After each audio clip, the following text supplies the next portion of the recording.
Le président Ibrahim Traoré passe un message à ceux qui demandent au gouvernement burkinabé de négocier avec ceux qui tuent les Burkinabés. Le président est clair. On ne négocie pas avec le diable. Des personnes que quand vous arrêtez, vous ne trouvez que des stupéfiants, des drogues fortes. Et vous pouvez comprendre que ces personnes, avant de venir tuer et attaquer le pays, ils consomment de ces drogues-là. Et non, ils perdent de la tête. Il y a des forces étrangères qui les financent pour qu'ils déstabilisent leur propre pays pour le plus souvent. Et au final, c'est au gouvernement qu'on demande de s'asseoir sur la même table et de négocier avec des gens qui tuent sans raison. Des personnes qui vont vous dire qu'ils mènent un combat à cause de la religion.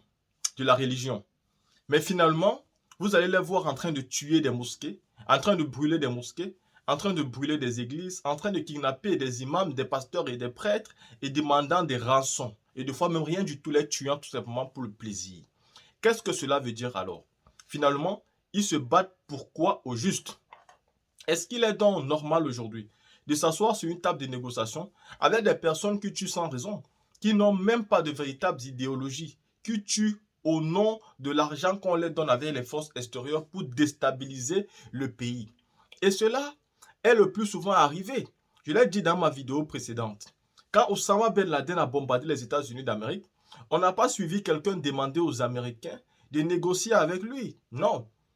Tous les Américains, partis au pouvoir comme opposition, étaient unanimes dans le fait que M. Ben Laden méritait la mort. Ni plus ni moins.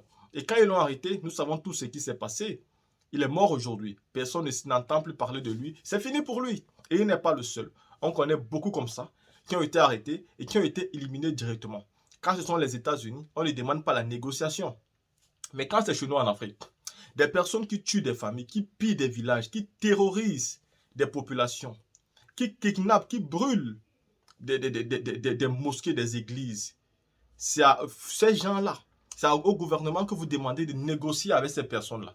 On a l'impression que vraiment, vous avez pris le continent africain pour vous, c'est-à-dire pour votre paillasson, où on peut tout faire et vous venez vous marcher dessus comme si de rien n'était. Non! Le président Ibrahim Traoré a raison. On ne négocie pas avec un diable. On ne négocie pas avec quelqu'un qui ne sait même pas pourquoi il se bat. Parce que si vous demandez à ce dernier, qu'est-ce que tu veux pour que ton combat s'arrête? Il vous dira des choses qu'il n'en pense même pas. Parce que lui-même, il ne sait pas pour la véritable raison dont il se bat. Il a pris de l'argent. On lui donne des drogues.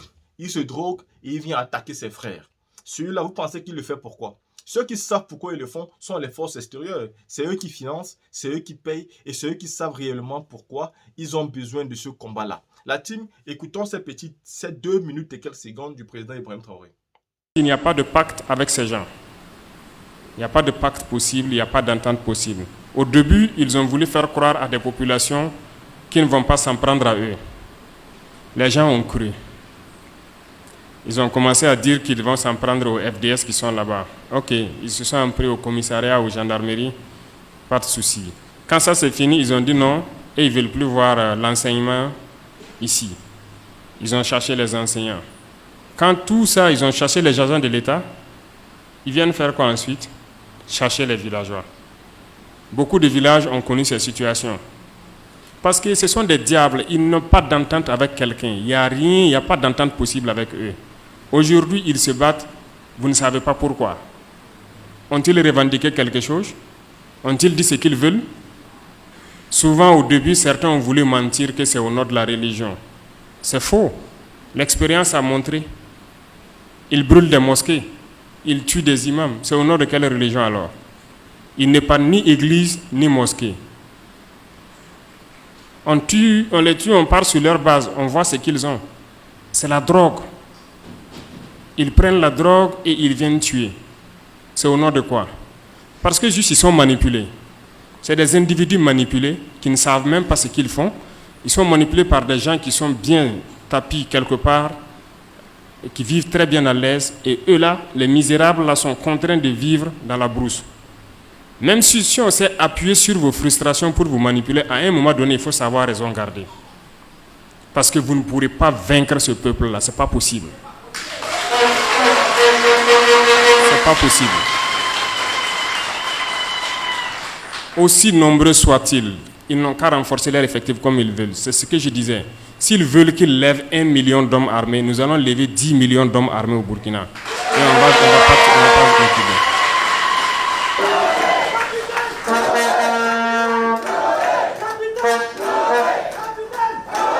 Donc prendre la chaleur, vous voir et vous dire bonjour. Vous dire bonjour parce que nous savons ce que vous vivez, nous savons ce qui se passe dans cette région et nous savons tout le travail que vous abattez. Nous venons aussi pour vous inviter à peut-être changer de dynamique, à pouvoir mieux nous adapter. Le contexte a changé. La direction du Burkina a changé. Il va de soi qu'on puisse donc changer tout et s'adapter. Vous êtes très éprouvés. Il y a la fatigue et il y a beaucoup de choses. Mais vous êtes des guerriers, vous êtes des combattants et vous tenez bon jusque-là. Voilà pourquoi on a jugé nécessaire de lancer des recrutements pour pouvoir soulager un peu vos fatigues. Nous suivons le rythme depuis quelques années et nous savons qu'on ne peut pas continuer dans le même rythme avec les mêmes effectifs pendant que la guerre continue de croître. Donc il s'agit de changer un peu la donne. Des gens sont en formation dans toutes les catégories, soldats, sous-officiers, officiers. Ils vont bientôt vous rejoindre. Mais il est de votre devoir, surtout les gradés, de pouvoir les driller, de les entraîner, parce que ce qu'ils recevront, c'est une formation militaire initiale. Mais vous, qui êtes aguerris, qui êtes rompus au type de combat auquel vous faites face, vous devez les transmettre tout ce que vous avez acquis comme expérience. Parce que de vos patrouilles et de vos missions, vous changez vous-même vos modes d'action normalement. Et ces gens vont vous rejoindre pour que vous puissiez les driller et qu'ils puissent vous appuyer et vous soutenir. La zone est vaste et compliquée. Il y a les forêts, il y a le relief, assez de montagnes dans cette zone. Donc le combat est complètement différent, par exemple, du Sahel. Et vous devez créer un nouveau mode de combat pour vous adapter. Deuxièmement, nous avons pensé donc aussi à ce qui arrive dans ces opérations, notamment nos blessés, nos tombés, les orphelins et les veuves. Et je pense que dans quelques jours, ici à Fada, un centre sera mis en place pour cela, qui doit bien s'occuper des orphelins, qui doit s'occuper des veuves, qui doit s'occuper des blessés et qui doit voir ceux qui doivent être reformés pour les apprendre des métiers ou reformer donc peut-être de l'infanterie à l'administration. Il y a un centre qui sera mis en place pour tout ça. Ibrahim Traoré, comme j'étais en train de vous faire comprendre, moi je suis totalement d'accord avec lui. Pour le plus souvent, je me sens pacifiste et je me dis oui, il faut négocier pour régler les problèmes. Mais ça, on négocie avec des personnes qui ont encore, c'est-à-dire l'envie d'unifier le pays. On négocie avec des personnes qui ont porté les armes contre leur gouvernement parce qu'ils ont prouvé par A plus B qu'ils avaient besoin de revendications. Ces revendications n'ont pas été respectées. En ce moment-là, on peut décider de se révolter, même pas de porter les armes. Porter les armes, c'est trop utile. On peut se révolter parce que la révolution, elle est mentale. La révolution, elle est idéologique. Mais porter les armes, c'est se rebeller. C'est faire la rébellion contre son pays. Et en portant les armes, on tue le plus souvent qui? On ne tue pas les chefs d'État, on ne tue pas souvent les ministres, on se met à tuer souvent des pauvres innocents. Quand vous portez les armes, vous allez dans des villages, vous massacrez des mamans, vous massacrez des grands-pères, vous massacrez des arrière-grands-pères qui n'ont rien à voir avec la chose publique, qui souvent chez eux n'ont même pas de quoi manger, mais c'est eux que vous attaquez.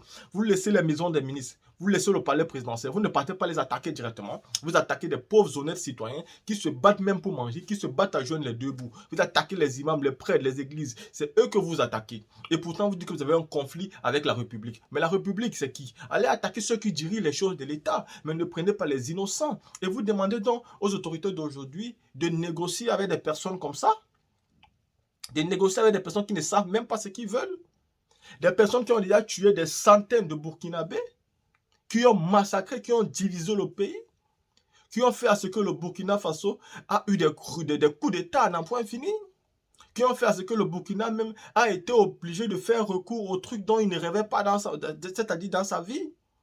qui a oublié totalement le combat de Thomas Sankara? Il faut que vous négociez avec qui? Parce que vous avez déjà négocié avec qui? Quand vous avez décidé d'attaquer la Côte d'Ivoire en 2010 pendant les élections, avec qui avez-vous négocié? Quand vous avez décidé d'attaquer l'Irak, vous avez négocié avec qui? Quand vous avez décidé de tuer Muammar Kadhafi, avec qui avez-vous négocié? Quand vous avez attrapé votre rebelle Ben Laden, vous avez négocié avec qui? Vous pouvez décider. Mais quand en Afrique, on attrape nos rebelles, quand on attrape nos terroristes, vous nous demandez de négocier avec eux. C'est-à-dire, je dois négocier avec mon violeur, je dois négocier avec mon criminel, je dois négocier avec mon tueur, celui qui me fait du mal, du tort, celui qui me pille, qui tue mes parents, celui qui maltraite mes enfants, qui viole même mes enfants devant moi, je dois négocier avec lui. Voici donc ceux qui sont considérés comme les grandes nations du monde. Voici ce qu'ils demandent à faire aux pays de l'Afrique, ce que eux-mêmes ne peuvent pas faire, ce que eux-mêmes n'ont jamais fait. Pourtant, on dit que le bon exemple commence d'abord par soi-même. Si tu veux donner les bons exemples, commence d'abord par nous montrer ce qu'il faut faire, lieu de nous dire. C'est important de faire les négociations quand tu as ce genre de conflit avant de nous montrer par les actes. En Ukraine et en Russie, vous pouviez bien négocier pour que Vladimir Poutine et l'Ukraine décident de s'asseoir sur la table. Mais vous avez conseillé quoi à Zelensky? Vous avez conseillé de combattre, de porter les armes, de ne pas négocier. Aujourd'hui, qui sont les perdants? Ce sont les Ukrainiens. Et vous, vous êtes bien dans vos pays. Cela vous a tout simplement permis de rendre la vie chère aux honnêtes citoyens de l'Union européenne, que je dois payer très cher, parce qu'eux aussi sont complices de ce qui se passe. Quand ils voient, ils ne disent rien. Voilà, il faut négocier, mais vous ne négociez vous-même jamais.